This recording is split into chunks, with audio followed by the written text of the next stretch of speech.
Фельдсервисте жұмыс жасайтын баланы жұмысында отырған жерінен басына тұрбамен ұрып, вагонның ішінде азаптап өлтірген.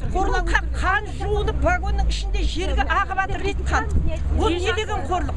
Ол деген осы отырған халықтың қамын ойлап жүрген бала. Аналар біздерге шөлдеп отырғанда, 60 градуста шөлдеп отырғанда біздерге су әкеліп беріп жүрген бала.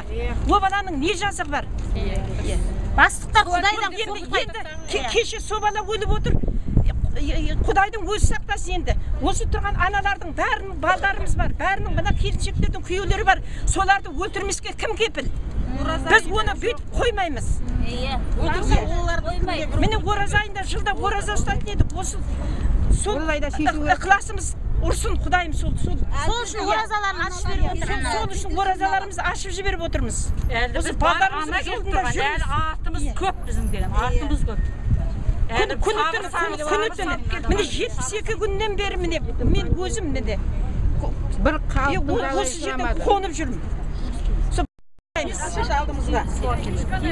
Неге ол азамат болатын болса, неге басшы болатын болса, біздің алдымызға неге келмейді? 3 айдан бері неге тығылып отыр? Ана жоғардағы депутаттарымыз неге тығылып отыр? Міне бір ауыздан сөйлеген міне депутатымыз Алшынбаев неге келмейді біздің арамызға?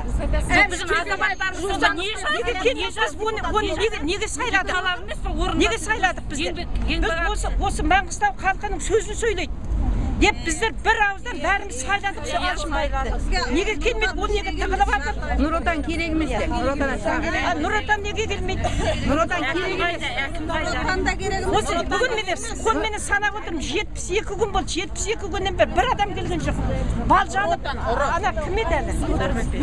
Сарбекеттер келді, ол келеді, алаңға шығып үндемей кетеді, ертесі келеді. Сіздердің жатқаныңыз заңсыз, жұмысқа шығып. Телевидение қайда? Қазақстан Ақтау қайда? Қазақстан Жаңаөзен қайда? Неге Қазақстан Ақтаудан жұртқа қарсы сөйледі? Балжанып неге сөйлейді күнде? Халықтың алдына келмей ме? Халықтың алдына келмей ме?